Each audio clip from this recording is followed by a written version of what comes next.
Senhoras, senhores, jovens, queridos irmãos no ideal espírita, abençoe-nos Jesus, o amigo incondicional das nossas vidas.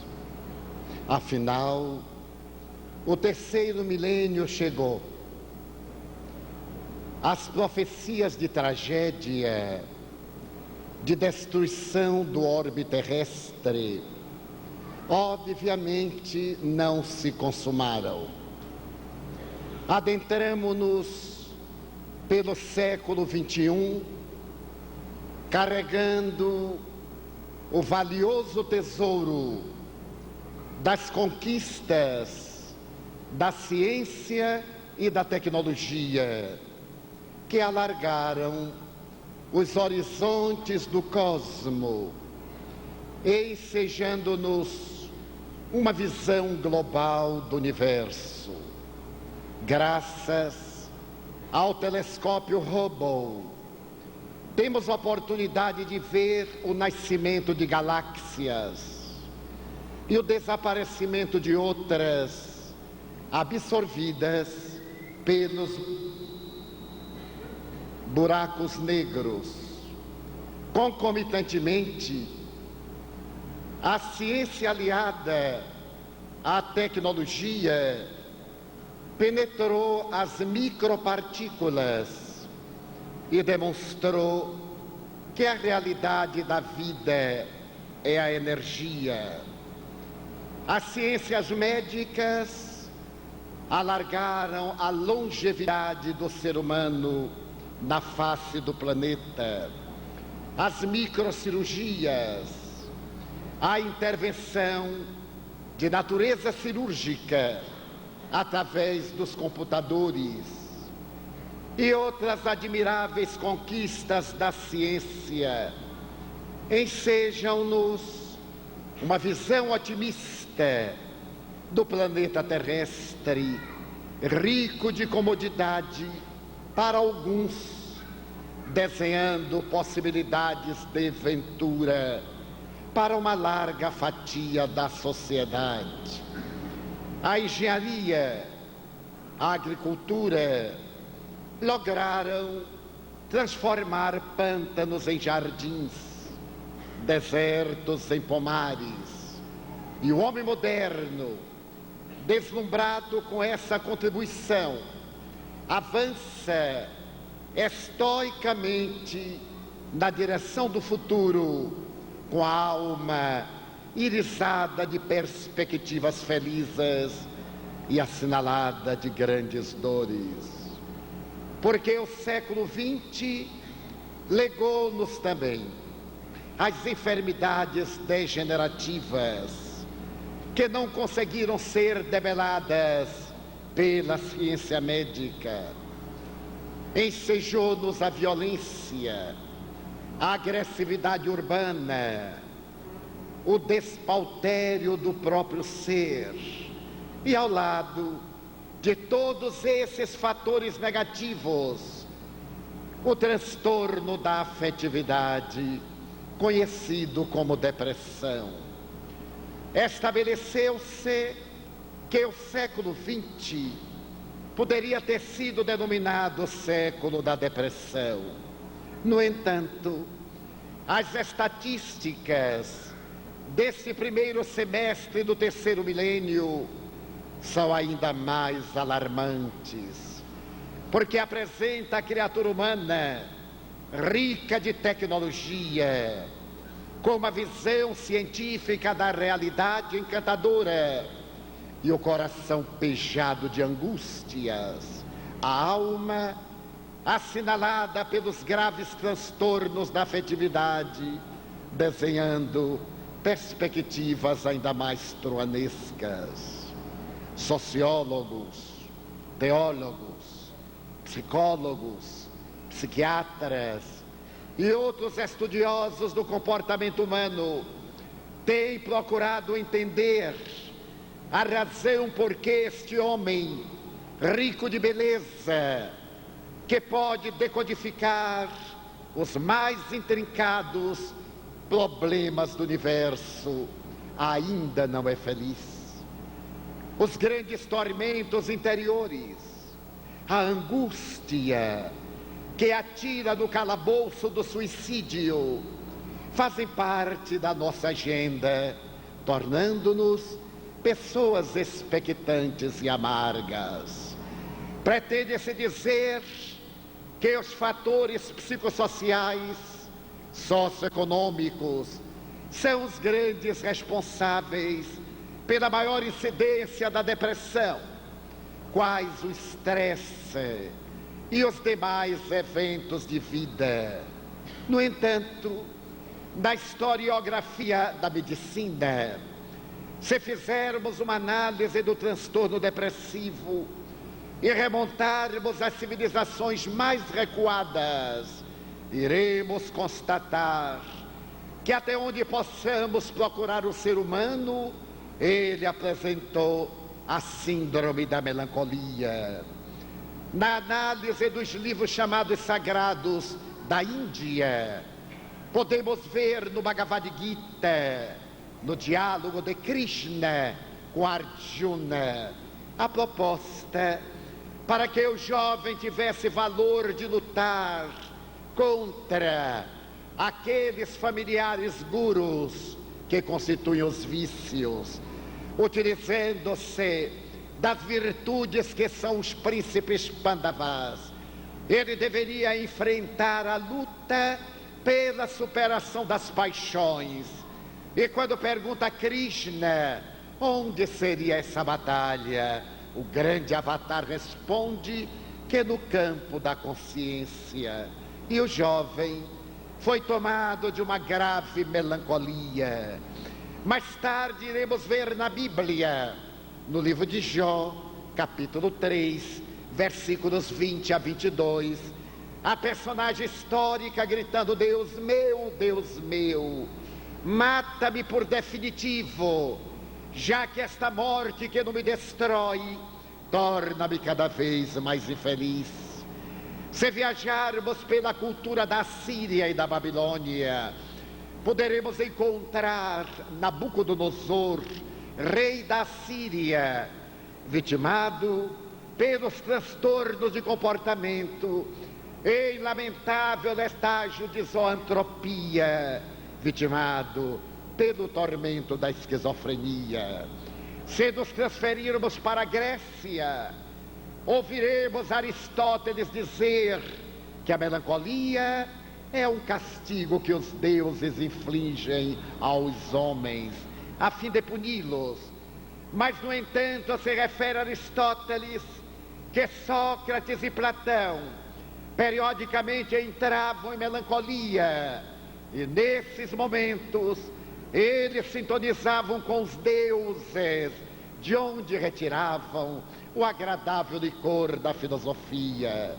No século IV, antes de Jesus, o pai da medicina grega, Hipócrates, já havia detectado nos seus pacientes a presença da melancolia, essa estranha tristeza que invade o indivíduo e que dele retira a alegria de viver, empurrando não poucas vezes para o abismo do suicídio.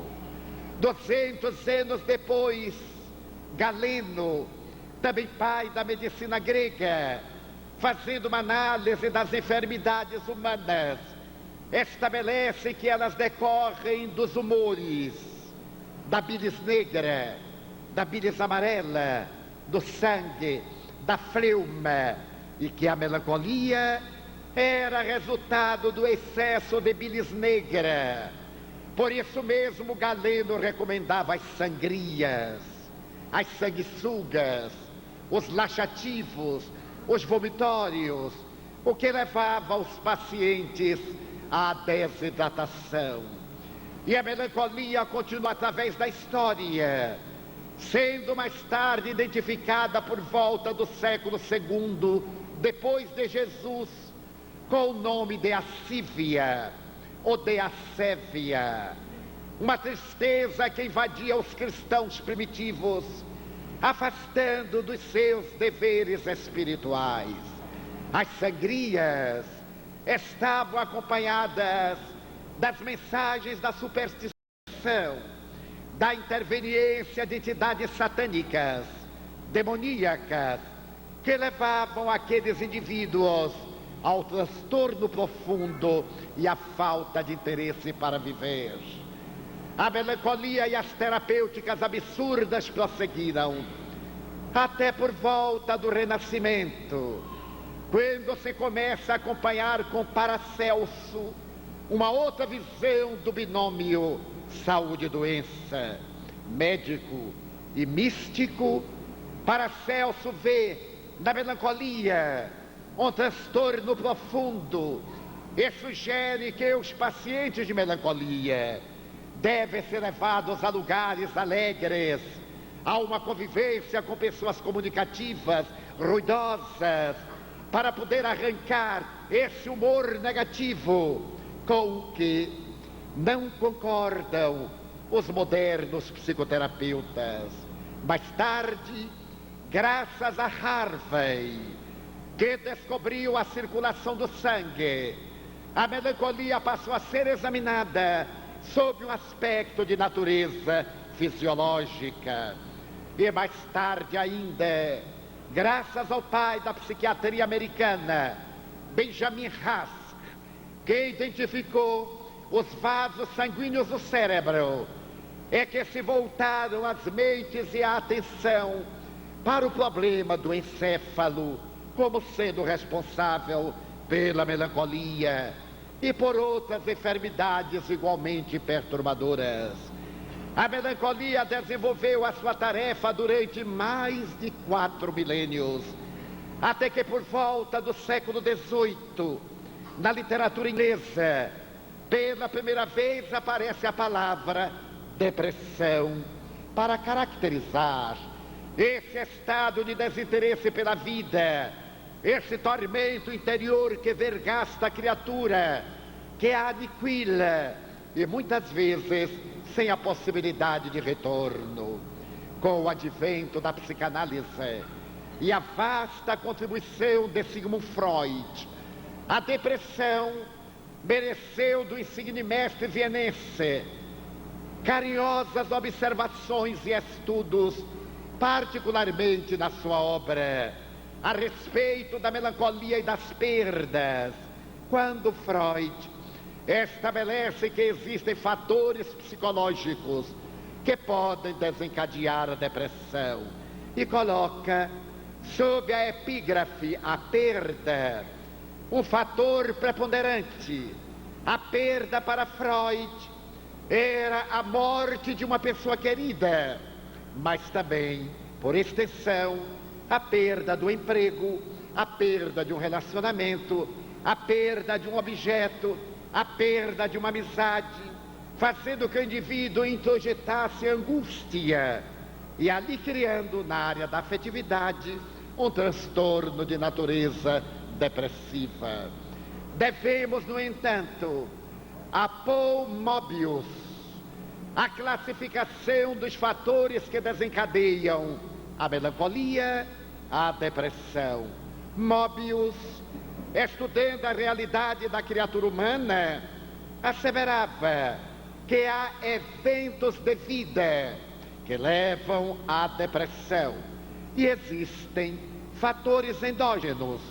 Os fatores endógenos são a hereditariedade, as sequelas das enfermidades infecto-contagiosas, os efeitos das doenças degenerativas, como o câncer, o mal de Hansen, a AIDS, a tuberculose, a sífilis.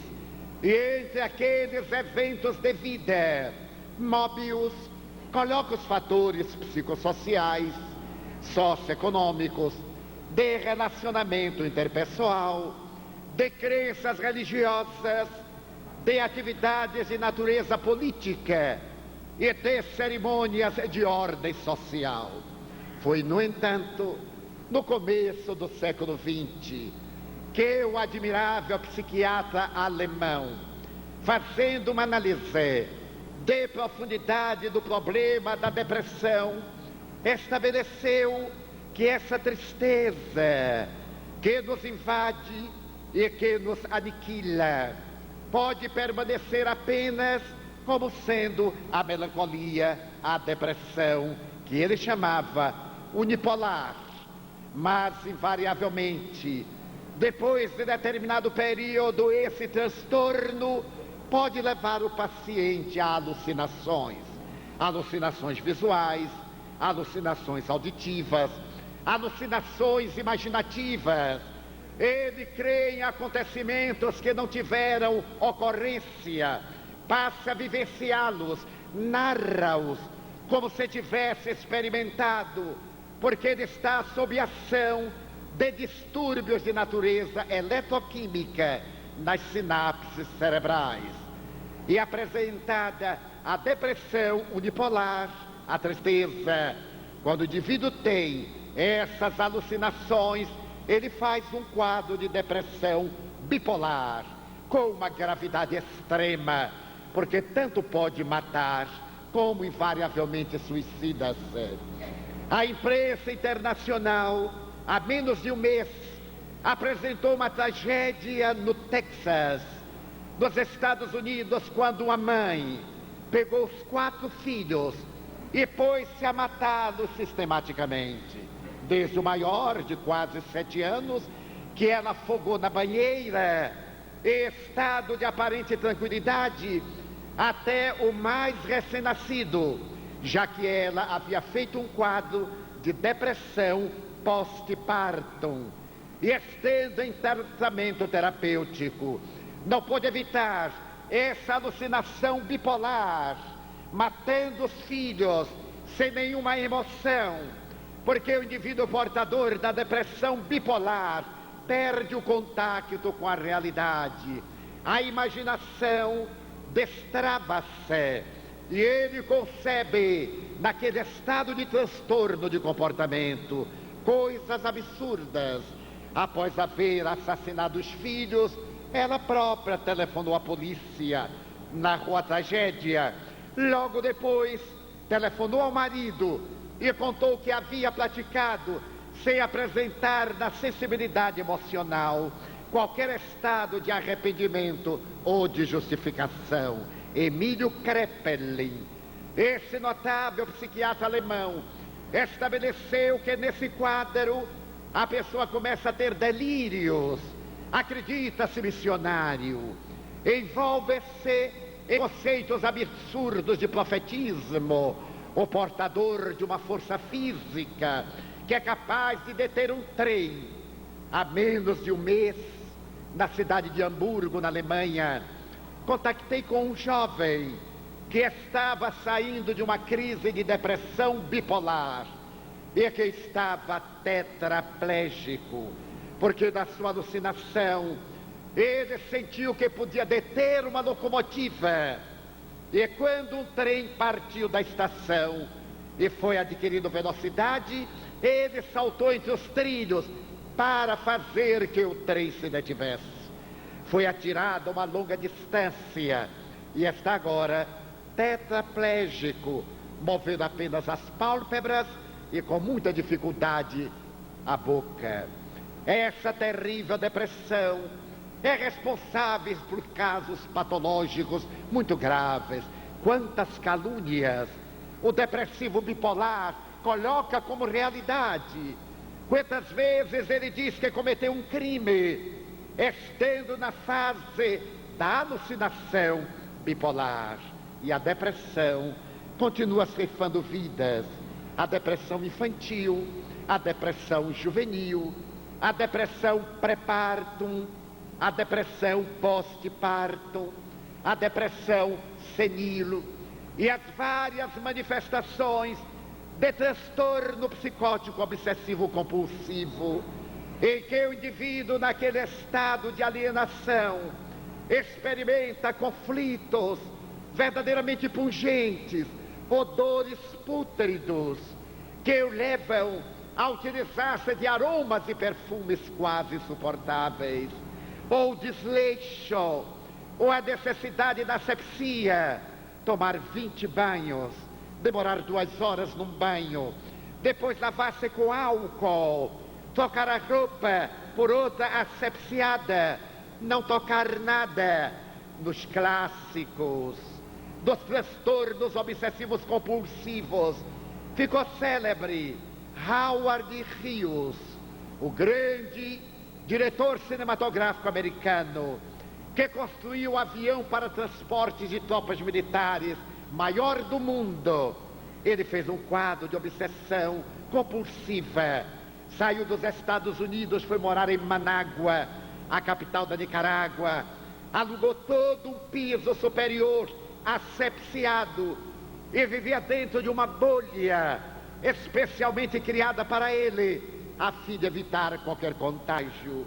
Um célebre cantor pop periodicamente sai à rua com máscaras, experimenta determinadas atitudes esquisitas que estão muito bem classificadas nos transtornos obsessivos compulsivos. A depressão visita-nos a todos nós. Todos nós temos períodos depressivos, de tristeza, de melancolia, que são perfeitamente normais. Em nosso fenômeno de normalidade, temos uma curva ascendente e outra descendente. Quando, no entanto, esse período nos leva a uma sudorese abundante, a transtorno de sono, a ansiedade, a inquietação, a fatores fóbicos, já não estamos em um fenômeno natural de equilíbrio do sistema nervoso central. Estamos fazendo uma depressão que logo mais tomará conta de nossa vida. Mas felizmente a ciência médica, desde 1880, com as experiências de Jean-Martin Charcot, na Universidade de La Salpêtrière, ao ser detectado o subconsciente, mais tarde o inconsciente freudiano, posteriormente o inconsciente individual, o coletivo de Carl Gustav Jung, a ciência médica começou a examinar em maior profundidade o cérebro humano, e os e os fisioneurologistas perceberam que a nossa câmara cerebral é mais do que um órgão, é a maior glândula do nosso sistema endócrino. Até o ano de 1940, mais ou menos, os neurofisiologistas acreditavam que nós possuíamos cerca de 5 bilhões de células nervosas ou neurônios. Essas células especiais são as únicas que não se fazem substituídas. As células convencionais têm uma duração em média de 30 dias, e cada vez que uma morre, outra toma de lugar. As células nervosas, nós nascemos com elas, e à medida que elas morrem, não sendo substituídas, nós temos a tendência inevitável ao envelhecimento, à perda de memória, aos problemas da senectude. Naquela época, na década de 40, dizia-se que nós possuíamos 5 bilhões de neurônios cerebrais. E como eles estão sempre a morrer, uma pessoa de 40 anos já era uma pessoa velha. E muita gente acreditava nisso. Dizia que não conseguia aprender mais nada, que quando lia não fixava e apresentava desinteresse pela vida. Eu ainda me recordo de pessoas que, ao se aposentarem, se transformavam em carga social. Os homens colocavam um boné ridículo, começavam a jogar dama e gamão, e as mulheres iam tricotear, inúteis. Felizmente, a partir dos anos 50, com o advento dos microscópios eletrônicos, os cientistas constataram que nós possuíamos aproximadamente 50 bilhões de neurônios. E por mais que os nossos neurônios morressem, nós teríamos células nervosas para as neurotransmissões, para o nosso equilíbrio. E naturalmente a velhice recuou para os 55, 60 anos. Também se descobriu que, da mesma forma que acontece com o olho, com o ouvido, com o pulmão, com o rim. Quando um deles enferma, o outro substitui. Os neurônios, quando são direcionados pela mente, aqueles que morrem não fazem falta, porque os sobreviventes realizam uma expansão e no seu axônio, numa parte central que é a cauda, ele desenvolve verdadeiras ramificações, que em grego se chamam dendrites, árvores, e essas intercomunicações substituem aqueles que desapareceram. No entanto, nos anos 70, os neurofisiologistas descobriram que nós possuíamos aproximadamente 70 bilhões de neurônios, e que podia morrer neurônio à vontade. A pessoa começava a ficar velha depois dos 65 anos. A longevidade se prolongou e a vida se tornou mais factível. Mas na década de 90 do último século, os neurofisiologistas estabeleceram que nós possuímos entre 75 bilhões e 100 bilhões de neurônios, sendo que os homens possuímos alguns bilhões de neurônios mais do que as mulheres. Para nada. Não descobriram para quê. É uma reserva para quando nós formos pessoas psi, ali estão depositados, e a nossa vida passou a ser muito mais apetecida. Hoje uma pessoa de 70 anos é imensamente simpática.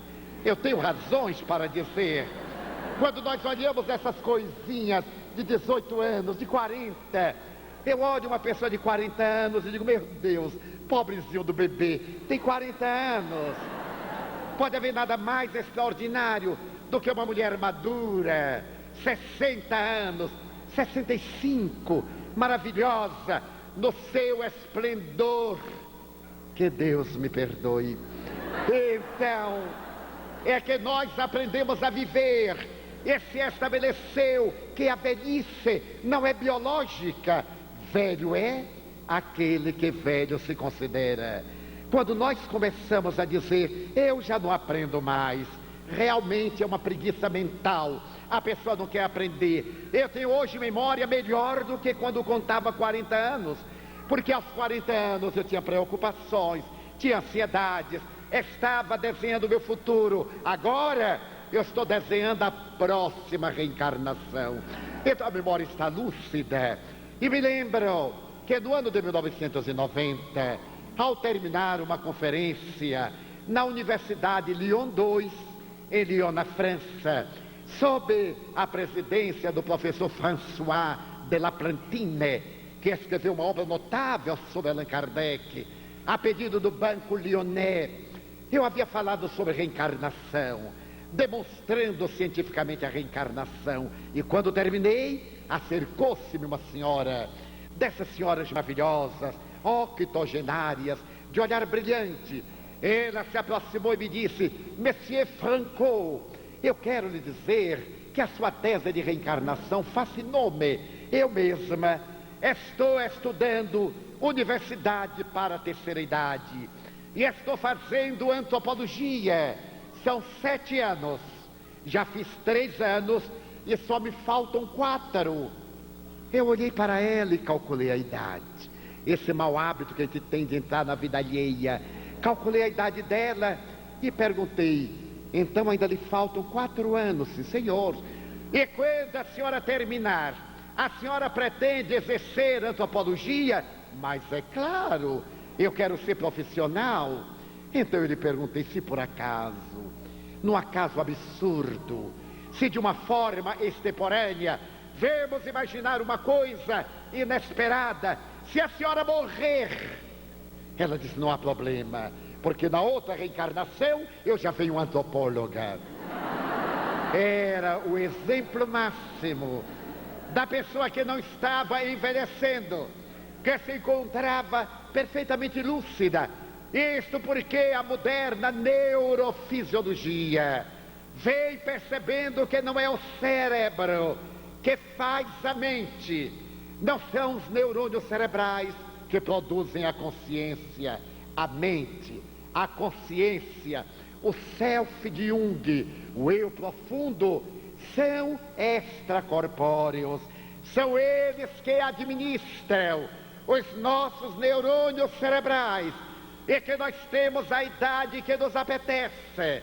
Graças a essa visão, a ciência encontrou nos laboratórios as soluções de natureza química para poder refazer as neurotransmissões, porque o estudo do cérebro proporcionou perceber-se que os nossos neurônios produzem determinados peptídeos, moléculas que respondem por essas intercomunicações.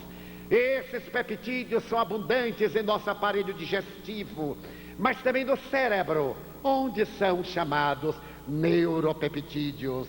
Essas moléculas foram classificadas e já existem 64 cerebrinas, interferons, dopamina, serotonina, noradrenalina. Os cientistas perceberam uma causa fisiológica para a depressão e outras doenças. Quando há uma problemática de serotonina, o indivíduo faz o transtorno de Parkinson. Quando há uma problemática de noradrenalina ou de serotonina, a área da afetividade fica lesada e o indivíduo faz um quadro de depressão. Os cientistas perceberam que são substâncias químicas produzidas pelo cérebro e através dos laboratórios conseguiram apresentar substâncias equivalentes que tomadas envolvem o neurônio e enganam ao cérebro, permitindo as neurocomunicações.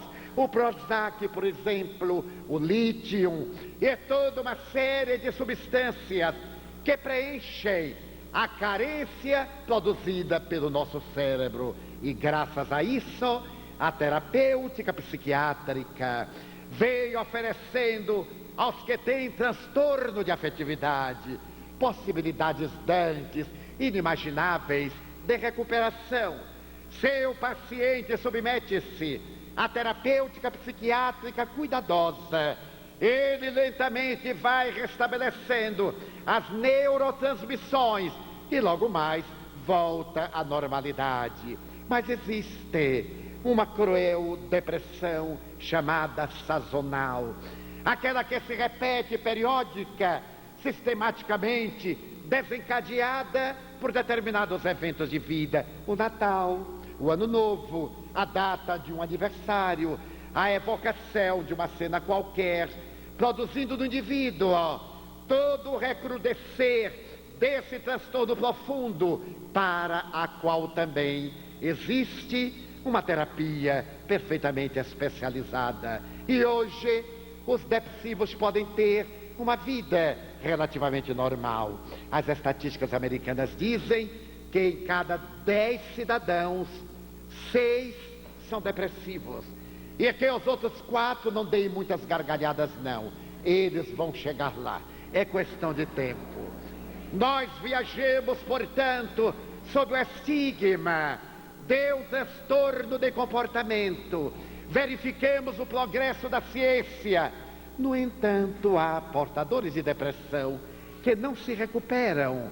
Eles atendem a uma psicanálise cuidadosa, eles recebem a terapêutica química e continuam, muitas vezes, na depressão bipolar e não raro suicidam-se. Por que será? Coube ao Espiritismo, essa valiosa ciência, trazer uma contribuição para a psicogênese dos transtornos de comportamento para os transtornos mentais. Essa psicogênese chama-se obsessão. Allan Kardec observou que o Evangelho de Jesus, além de ser um tratado de psicopedagogia, é também um grande tratado de psicoterapia, quando o mestre, dialogando com as entidades perversas e demoníacas, porque ignorantes, libertava os pacientes daquelas injunções dolorosas. Allan Kardec percebeu que nós somos espíritos doentes. As doenças se nos alojam, porque nós somos portadores de transtornos, temos desequilíbrios em nós, e é graças a esses transtornos que as enfermidades se apresentam, porque a vida é única, mas as nossas existências corporais são inúmeras. Transferimos de uma reencarnação para outra o patrimônio de conquistas, mas também o patrimônio de débitos. Aqueles a quem magoamos, aqueles a quem traímos, aqueles a quem defraudamos, se não tiveram nobreza de perceber a nossa miséria e indigência e perdoar-nos, eles reaparecem e vêm fazer justiça com as próprias mãos, produzindo o fenômeno simbiótico de afinidade. Onde está o devedor, aí estará o cobrador. E nesse processo, mente a mente, através de ressonâncias vibratórias, estabelecem-se os transtornos de natureza obsessiva, na feição de depressão ou de esquizofrenia. Allan Kardec estabeleceu que a depressão, com o nome de loucura, periodicamente invade a Terra. E no notável livro A Gênese, ele estabelece que verdadeiras epidemias, e a semelhança dos bárbaros que invadiram a Europa no passado, hordas de espíritos invadem a Terra e levam as criaturas ao desequilíbrio. Basta uma análise superficial para constatarmos que vivemos uma hora em que a Terra está invadida por verdadeiras legiões de espíritos vulgares, perversos, insensatos, produzindo obsessões coletivas. Allan Kardec dedicou todo um capítulo do Livro dos Médiuns, o de número 23, para análise desse tormento que é a loucura, e teve a ocasião de dizer que nem toda loucura é loucura. Muitas vezes, na psicopatogênese da loucura, há um fenômeno obsessivo, mas que nem toda obsessão é apenas obsessão. Muitas vezes a obsessão demorada faz transtorno cerebral e o indivíduo adentra-se pelos desvãos da loucura. No último capítulo do Evangelho segundo o Espiritismo, Allan Kardec apresenta que uma obsessão prolongada desarticula os neurônios cerebrais e instala-se a loucura. Estamos diante de um grande desafio de natureza psíquica, de natureza mediúnica, de natureza espiritual. Coube à ciência espírita penetrar a sua sonda no psiquismo da pessoa atormentada e descobrir que ali está alguém endividado perante os códigos soberanos da vida, perante a própria e a consciência de alguém a quem malsinou. As obsessões graçam voluptuosas, o que não quer dizer que não existam os transtornos de natureza depressiva e esquizofrênica, aqueles que decorrem da hereditariedade. Os cientistas estabeleceram que em um casal, se um dos membros é portador de depressão, os seus descendentes têm 30% de probabilidade de ser depressivos também. Mas se ambos os cônjuges ou parceiros são depressivos, os seus descendentes terão 70% de probabilidade de ser depressivos também, graças à hereditariedade. Através do projeto Genoma Humano, se pôde contar que nós temos 30 mil genes e diferimos bem pouco dos ratos. Os ratos têm apenas 300 menos do que nós. Daí haver pessoas que são verdadeiras ratazanas, faltaram 300 genes, mas eles irão conseguir adiante. E que basta um gene apresentar uma deficiência molecular e nós temos desenhado o nosso futuro. Só a reencarnação explica. Porque quando o espermatozoide dispara na trompa de Falópio para fecundar o óvulo, o espírito que se vai reencarnar já está imantado ao gameta masculino. Será ele quem vai escrever o seu destino. Se ele traz a consciência de culpa, se ele está localizado em um passado de vergonha, no momento da fecundação, o seu perispírito, o chamado corpo astral, o modelo organizador biológico dos parapsicólogos, imprime no gene, e oportunamente aquilo vai desencadear o câncer, o transtorno mental, o Alzheimer, outro qualquer suplício de autopurificação da criatura humana. Não obstante, o Espiritismo, encontrando a psicogênese, que vai ligar-se agora àquelas de natureza endógena e exógena da psiquiatria, oferece também a terapêutica. Gostaria de pedir licença para contar uma experiência pessoal.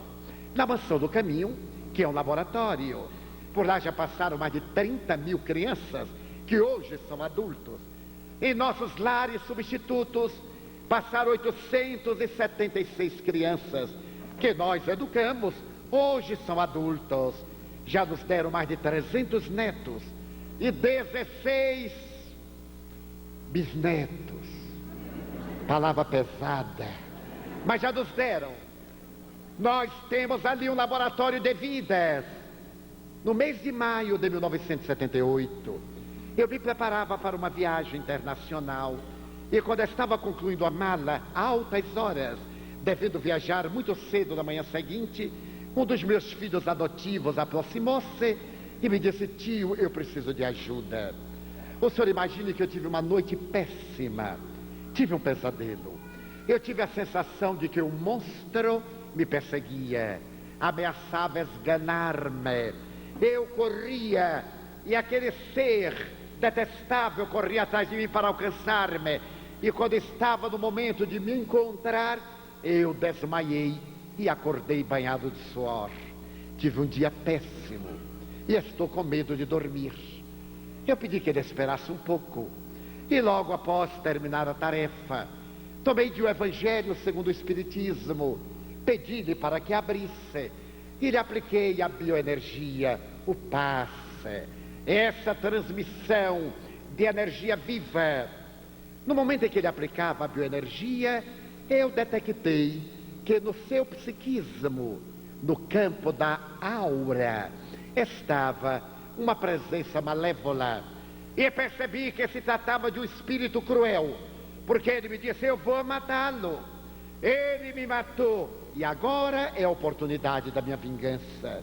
Apliquei o passe e antes de mandar o filho dormir, ele disse: olha, é uma depressão que se está instalando. Naturalmente há uma intercorrência espiritual. Procure seu irmão Edilton, um outro filho nosso que é médico, para que ele lhe oriente clinicamente, se necessário, leve-o ao psiquiatra. Porque os espíritas não estamos em postura diferente da ciência, marchamos ao lado da ciência, respeitamos-la. E se você necessitar de terapia, ele vai lhe levar ao psiquiatra. Mas procure distrair-se, procure fazer um esforço físico para transpirar, ore, dê-lhe as recomendações que se faziam necessárias. Chamei o meu filho Edilton e lhe expliquei o drama, que ele deveria ter muito cuidado, porque eu havia percebido que era também uma obsessão com características que se iam agravar. Viajei, e uma semana após, de Roma, telefonando à Mansão do Caminho, eu soube que meu filho estava internado na clínica psiquiátrica do Hospital das Clínicas. Estava recebendo a terapêutica da época, ano de 78, alguns barbitúricos especiais. E à medida em que os dias se foram passando, sempre que eu telefonava, eu tinha uma notícia mais afligente. Ele estava pior e por fim, um mês após, ele estava fazendo sonoterapia, porque o seu transtorno viajou para a depressão bipolar. Ele começou a ter impulsos de suicídio e foi necessário ficar amarrado na cama e fazer-se sonoterapia. Preocupei-me E quando retornei, 45 dias após, meu filho continuava com um quadro desesperador. O psiquiatra recomendou que eu não fosse visitá-lo, porque ele estava adormecido e a visita não seria saudável. A Mansão do Caminho é o departamento de assistência social do Centro Espírita Caminho da Redenção, que fundamos em 1947 com um grupo de companheiros abnegados. Nós temos todas as atividades típicas da doutrina espírita. Para quem não é espírita, permita-me dizer que essas atividades são doutrinárias: seminários, simpósios, conferências, diálogos, cursos, estudos da evangelização infanto-juvenil, todas as atividades de propaganda, de consolação, atendimento fraterno, aplicação da bioenergia, e temos as sessões práticas, também chamadas mediúnicas. Essas sessões estão divididas em 2 grupos: aquela para atender às pessoas cuja mediunidade aflora e necessitam de orientação. Primeiro, a pessoa deve ser informada de o que é o espiritismo, fazer um curso para depois educar a mediunidade. É um grave risco a pessoa participar de atividades mediúnicas sem saber de que se trata. É o mesmo que entrar num gabinete de química sem conhecer as fórmulas e ficar brincando com aqueles líquidos transparentes, pensando que é água e pode ser ácido sulfúrico. E temos uma outra reunião, que é a chamada de desobsessão. A primeira nós chamamos de desenvolvimento, educação da mediunidade, educação do fluxo nervoso, educação dos hábitos. A outra é terapêutica, para atender a problemas especiais que dizem respeito a envolvimento com os espíritos perversos e com as várias enfermidades físicas, emocionais, psíquicas. Era dia de reunião mediúnica de desobsessão. E como eu faço parte, a nossa reunião é dividida em 2 etapas. Às 19h30 nos encontramos, fazemos leituras, alguns diálogos, e às 20 horas passemos a parte experimental. Diminuímos um pouco as luzes, é feita a oração de abertura. A reunião mediúnica é constituída de um diretor, que nós chamamos psicoterapeuta espiritual ou doutrinador, de médiuns, de pessoas frias mediunicamente, de colaboradores para atividades de passes, constituindo uma equipe harmônica, que deve ser em pequeno número, de pessoas que se conheçam, que se estimem, que se respeitem, para que haja uma perfeita sintonia psíquica. E logo após a oração, eu fui instrumento de uma comunicação. As nossas reuniões são todas gravadas, para depois nós estudarmos, porque nós somos espíritas, mas não somos ingênuos. Nós temos crença na imortalidade da alma, mas não aceitamos quaisquer devaneios nervosos, de natureza supersticiosa, em absoluto. O Espiritismo é a doutrina da razão, da lógica, do bom senso, do fato. Nós gravamos, quando vem alguma informação, esperamos que aconteça, e avaliamos periodicamente, para não sermos vítimas de embuste ou não enganarmos aos demais. Eu entrei em transe e veio uma comunicação que depois eu ouvi na gravação. A comunicação dizia em síntese o seguinte: estamos na noite de 31 de dezembro de 1899. Eu resido no Vale do Paraíba, na cidade X, perto da Serra da Mantiqueira, no estado de São Paulo.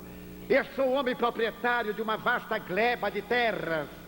Estou cansado, sou casado, tenho um filho. Meu filho está entre 15 e 16 anos. Naquela noite especial, eu estava com uma estafa muito grande e pedi à minha mulher que me desse um chá relaxante para dormir. E a infame colocou um sonífero. Quando eu tomei o chá, eu dormi pesadamente.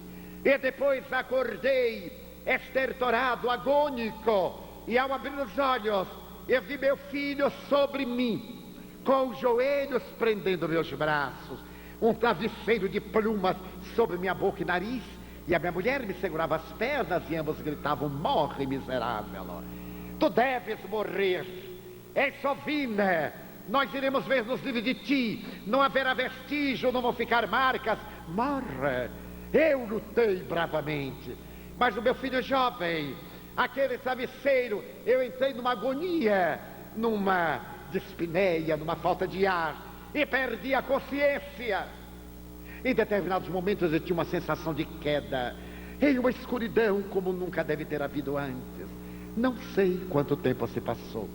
A minha agonia, a minha falta de ar, o peito estourando, o meu desespero correndo de um lado para o outro, até que subitamente despertei.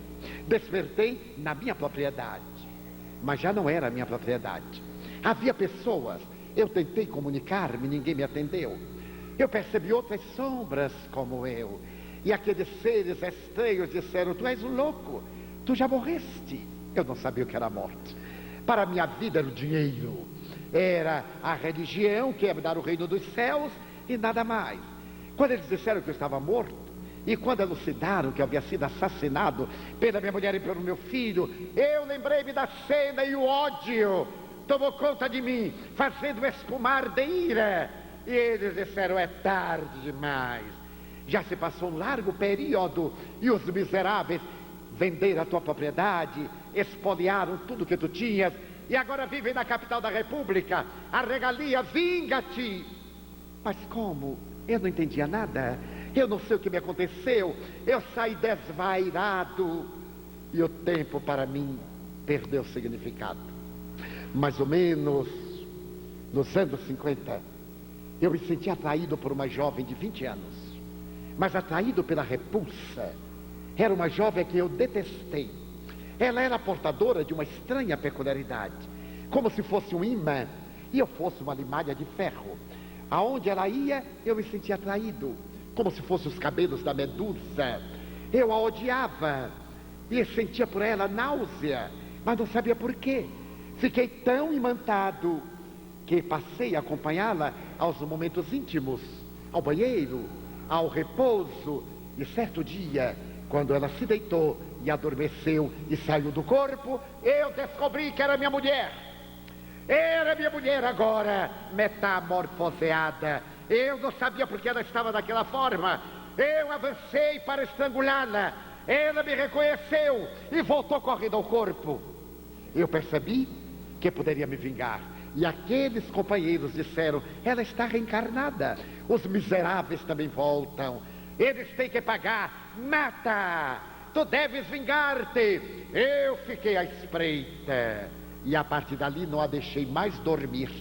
Toda vez que ela ia entorpecendo, eu aparecia na sua memória, e a sua consciência de culpa fazia retroceder ao tempo, ao pavor. Ela foi defiando, entristeceu, eu me fui apossando da sua mente, e ela foi atirada no manicômio judiciário como esquizofrênica.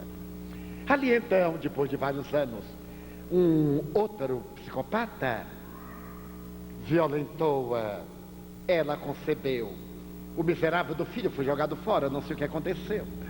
E eu percebi que naquele conúbio entre o esquizofrênico e ela, eu sentia estranhas e peculiares sensações, porque estava imantado. Comecei a explorar-lhe a debilidade orgânica, e ela está para morrer. Vou matá-la. Foi quando, no mês de maio, eu senti a mesma coisa por esse infame. Eu nunca havia tido ideia desse infeliz. Senti-me atraído.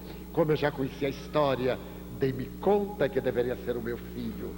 E quando ele adormeceu e saiu do corpo, eu apareci com toda a ira para estrangulá-lo, para vingar-me. O miserável recuou, fugiu, mas eu fiquei à espreita. Agora eu vou atirá-lo no quarto piso da clínica.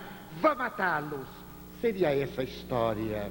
Ao doutrinador cabe uma psicoterapia, um diálogo ameno, com muita ternura, porque o espírito é infeliz. E o nosso psicoterapeuta lhe disse: meu irmão, você tem toda a razão. Você é perverso porque foi vítima. Talvez eu fizesse o mesmo. É provável que eu agisse da mesma forma. Mas eu quero lhe dizer que já se passaram 78 anos. Você dá-se conta de quanto você é infeliz? 78 anos de sofrimento, não acha que você agora merece ser feliz? E ele perguntou, e como eu seria feliz? Perdoando, ou nunca. Eu prefiro a desgraça ao perdão. Mas olhe bem, o que é que você pretende? Pretendo matá-los. E se Deus não deixar? Não sei quem é Deus, vai saber. Você, por exemplo, está aqui porque a misericórdia divina trouxe-o. Não, eu vim porque quis. Muito bem, então tente ir-se. Saia, é livre, pode ir-se. Não irei porque não quero, pois pense na probabilidade de você ser feliz. Lembre-se que ninguém fica devendo à consciência cósmica. Eles pagarão. A divindade tem códigos. Não é necessário que você cobre. Vamos dizer que você os mate. E depois, eles continuarão a viver. E você, qual será a sua meta? Totalmente perderá o objetivo da sua vida. Dê-se uma chance. Naturalmente eu desejo que o nosso filho fique bom e que essa estranha se recupere. Mas eu desejo também que você fique bom. Para nós você é um ser, não é uma figura de ficção, é um ser real. Nós queremos ajudá-lo. E falou-lhe com tanta ternura que o espírito começou a pensar diferente. E o doutrinador lhe disse, não lhe peço que resolva agora, não há pressa. Fique aqui durante uma semana em nossa casa, observe-nos. Esse rapaz não é nosso filho carnal. Nós o recebemos e não conhecemos a história, somente de Valda, quem sabe.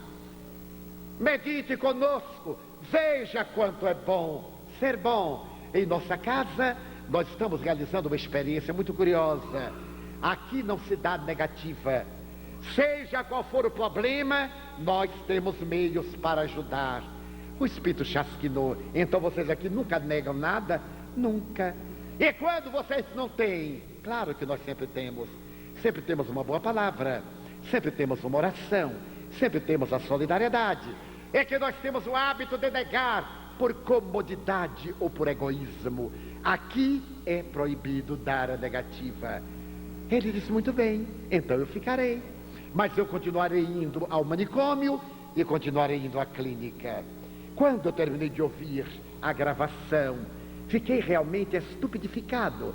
Era aquela entidade com a qual eu tivera um contato no mês de maio, naquele dia 24.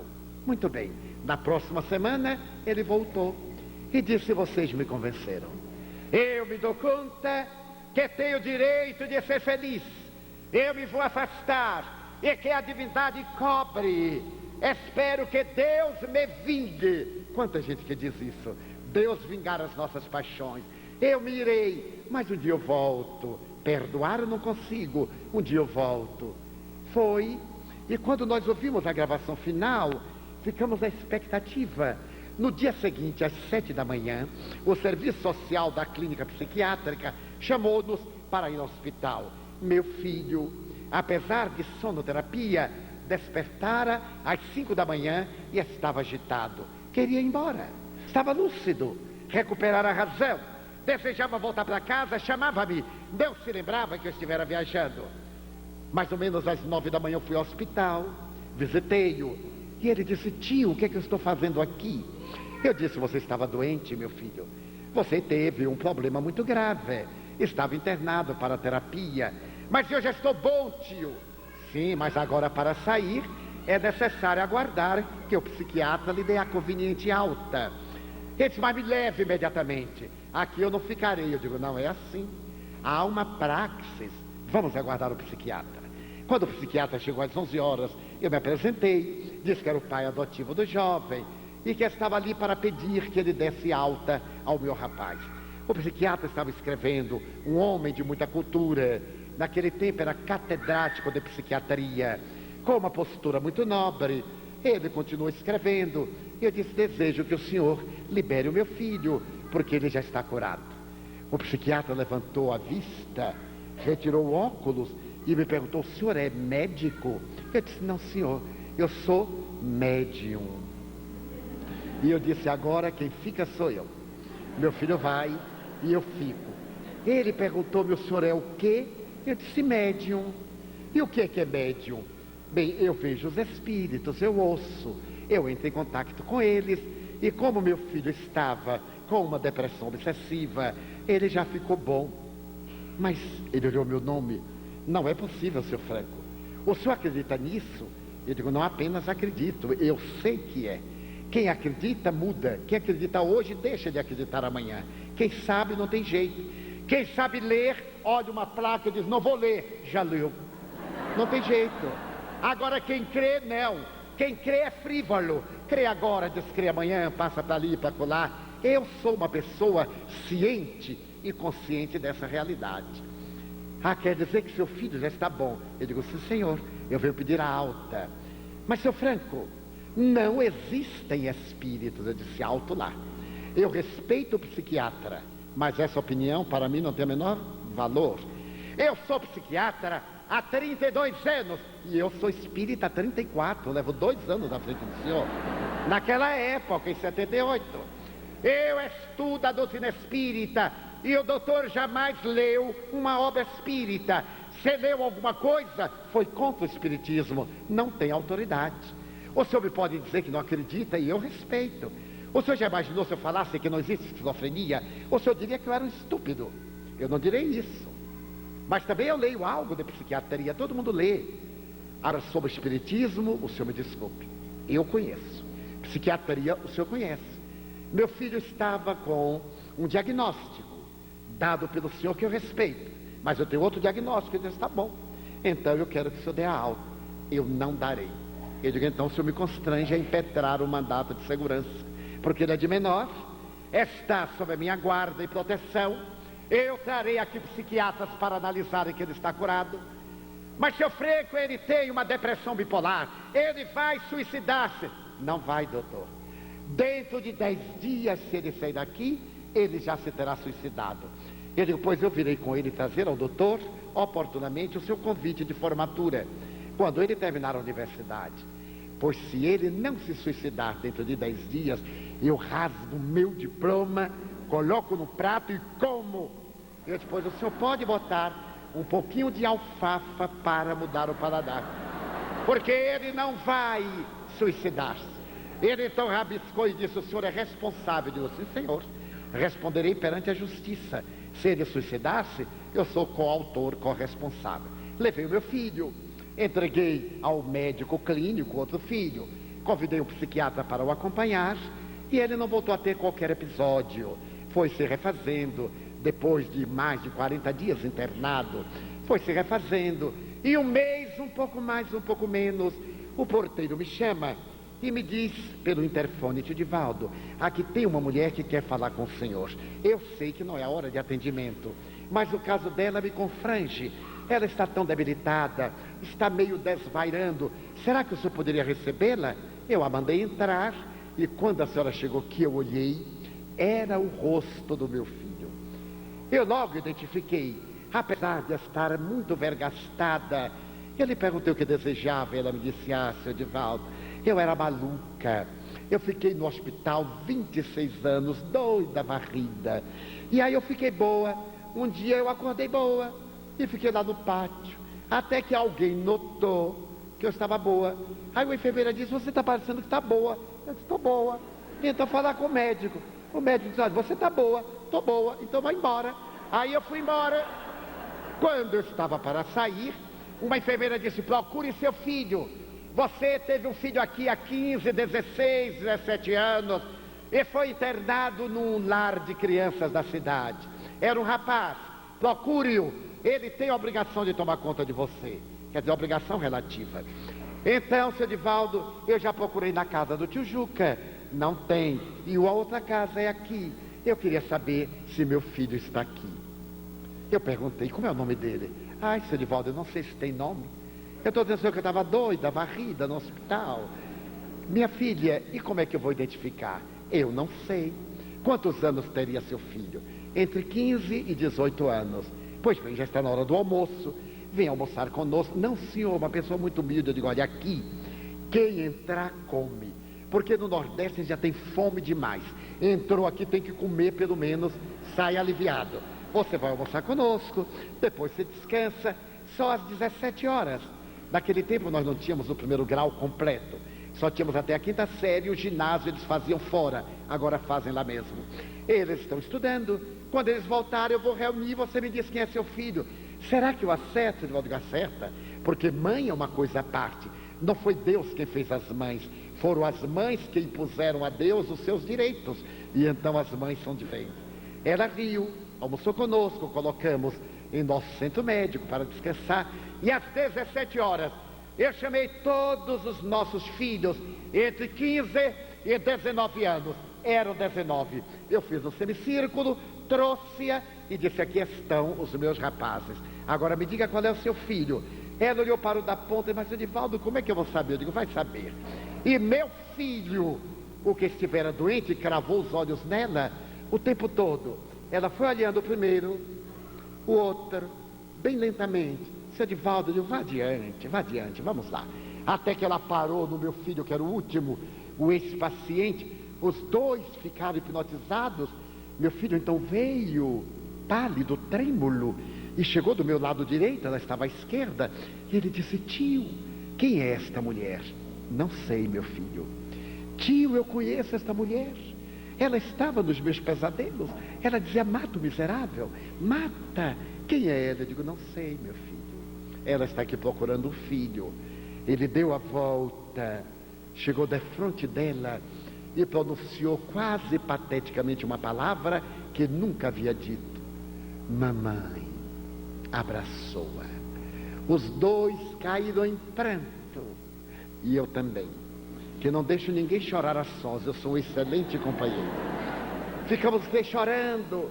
Eu disse, agora fiquem a sós, porque vocês têm 16 anos para botar em dia. Quando eu ia sair, ela disse, não me deixe a sós com ele, que eu tenho medo. Eu fiquei, conversamos, eu procurei saber onde ela estava na rua. A família abandonou-a por esquizofrênica irrecuperável. Então eu lhe propus alugar um casebre lá no bairro da Mansão do Caminho. Ela viria ao centro médico fazer tratamento. Nos fins de semana, o seu e meu filho iriam ficar com ela. E assim fizemos. Ela se instalou numa casinha que nós arranjamos, continuou o tratamento. Quando meu filho completou 18 anos, ele me disse, tio, eu quero morar com minha mãe. Eu disse, ainda é cedo. Você não tem trabalho, não terminou a universidade, só depois, só o libero depois, não há pressa. Mas tio, eu tenho uma dívida para com ela. Eu digo, dívida, meu filho, até o Brasil tem, e não vai pagar nunca. Então você aguente um pouquinho, essa dívida nós pagaremos depois. Quando ele completou 22 anos, terminou a universidade, eu fui com ele ao psiquiatra, levar o convite. Quando o psiquiatra me viu, disse, mas seu Edivaldo, eu agora já o conheço. Eu quero lhe dizer uma coisa, eu não comi meu diploma. Eu digo, graças a Deus, porque ia ser uma indigestão, rimos. Ele é um homem extraordinário. Seu Edivaldo, desde aquele dia que o senhor me arrasou, que disse que eu nunca havia lido nada, eu nunca tinha lido nada. Eu aí fui ler o tal de Allan Kardec. Depois eu fui ler os colegas. E eu vou lhe contar uma coisa, eu estou mais ou menos metido nessas coisas, porque o povo tem um medo da palavra que é horrível, nessas coisas, nesses negócios. Para não ter a palavra espiritismo, digo, doutor, vai ser uma maravilha para o senhor. Aqui está o convite do meu filho, note que bonito, saiu ao pai, é claro, o senhor fez. Porque aquele menino, eu trabalhava numa autarquia, o IPAZ, e uma funcionária do posto médico disse-me que havia nascido no manicômio uma criança que estava lá há 3 dias e tinha que ser retirada, não podia ficar no manicômio judiciário. Ela me perguntou se eu aceitava, eu aceitei-o, veio para a Mansão do Caminho, criei uma história. Essa minha colega transferiu-se, perdeu o contato e nunca soube quem eram os seus pais. Ali estava agora, contei ao psiquiatra, ele achou muito interessante. Quando meu filho completou 24 anos, ele se casou. Agora já estava numa melhor situação de vida, melhorou a casa, a mãezinha ao lado. Ela ficou com alguma leve sequela, depois de mais de 20 anos de esquizofrenia por obsessão. Nasceu o seu filho, um menino. E ele me disse, tio, o senhor vai achar estranho, Esse menino não me trouxe felicidade. Eu preferi uma menina. Eu não gosto do meu filho. Por que será? Ele vai gostar. É um anjo, meu filho. Essa criança vai ser a razão da sua felicidade. Quando o menino completou 4 anos, ele veio até mim e disse assim: hoje o senhor vai me contar essa história. O senhor vai me dizer quem é ele. Eu quero saber quem é a reencarnação. Não é só se eu mentir, porque eu não sei. Mas, tio Divaldo, o senhor tem que saber. Eu detesto esse menino e ele odeia minha mãe. É um trio de ódio que a gente vai maneirando. Quando eu melhoro, que eu abraço, a carinho, ele me beija, me morde. O que é que o senhor acha? Eu digo: olha, ele está dentro do esquema. Por enquanto ele morde, mais tarde ele vai fazer coisinhas piores. Mas eduque com amor e disciplina. Eduque. Tio Divaldo, ele é um espírito conhecido? Sem dúvida. Todos que nascem em nossa família são conhecidos. Nós fomos apresentados antes da reencarnação. Mas tio, é só... Eu disse: por enquanto, vamos ver que dá. Ele saiu. O menino estava no jardim de infância. E um dia que eu passava pelo jardim, ele me chamou: Vodi, venha cá. Sentou-se na minha perna, eu me sentei no passeio. Ele passou a mão no meu rosto e disse-me: vô, eu se recordo daquele dia lá no escuro que eu falei para tio Nilson pela sua boca. Você se a lembra? Ele disse: não, meu filho, eu não me lembro. Vô, eu entrei na sua boca e disse assim: eu vou voltar. Eu sou fulano. Sabe quem é, vô? Ele disse: sei, meu filho. Pois eu voltei. Ele disse: voltou. E agora? Tem que ser muito bom para seu pai, para sua avó. Mas ela é má, né, vô? Ela é uma bruxa. Ele não é uma bruxinha. Está na moda a bruxinha. Você tem que a amar, meu filho. Falei-lhe, ele teve, depois daquele insight, uma espécie de um sono, voltou normal. E periodicamente, ele diz assim: tio, por que eu não consigo gostar de minha avó? São as leis, meu filho. Ame-a e nunca mais. Meu filho teve qualquer episódio depressivo. Já se passaram 23 anos. Ele está agora um homem de 39 para 40 anos. O meu neto é um menino de quase 16 anos.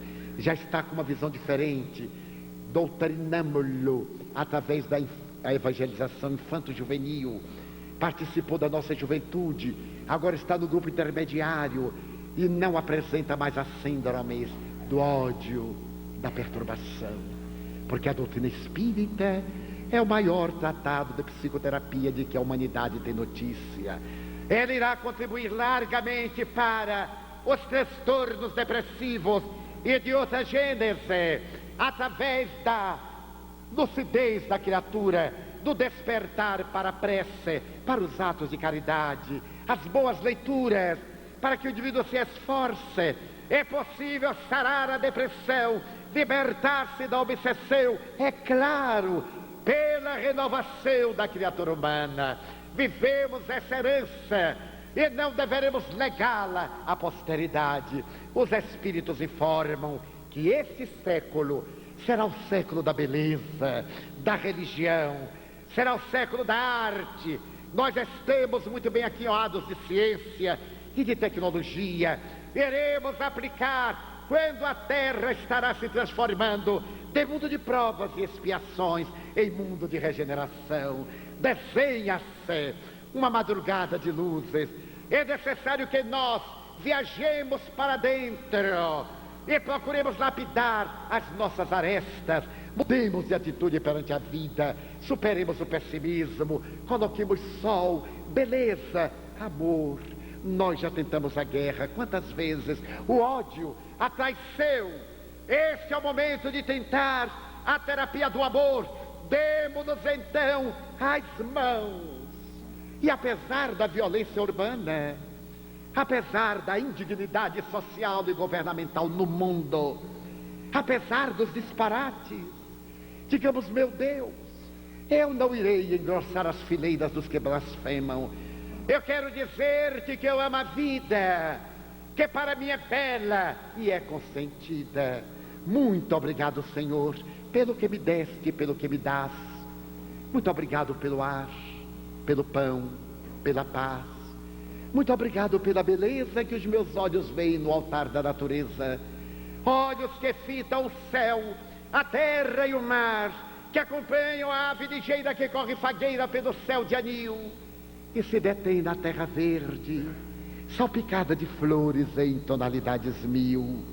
Muito obrigado, Senhor, porque eu posso ver meu amor, mas diante da minha visão eu detecto os cegos que andam na escuridão, que tropeçam na multidão, que choram na solidão, que caminham nesse estado de abandono.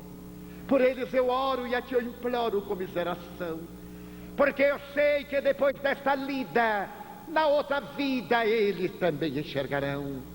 Muito obrigado pelos ouvidos meus, que me foram dados por Deus, ouvidos que ouvem o tamborilar da chuva no telheiro, a melodia dos ventos nos ramos do almeiro, as lágrimas que vertem pelos olhos do mundo inteiro, ouvidos que ouvem a música do povo que desce do morro na praça a cantar, a melodia dos imortais que a gente ouve uma vez e não esquece nunca mais, a voz melodiosa canora, melancólica do boiadeiro e a dor que geme e que chora no coração do mundo inteiro. Pela minha faculdade de ouvir, pelos surdos eu te quero pedir, porque eu sei que depois desta prova, na vida nova, eles voltarão a ouvir. Obrigado pela minha voz, mas também pela sua voz, pela voz que canta, que alfabetiza, que ilumina, que trauteia uma canção, pela voz que o teu nome profere com sentida emoção.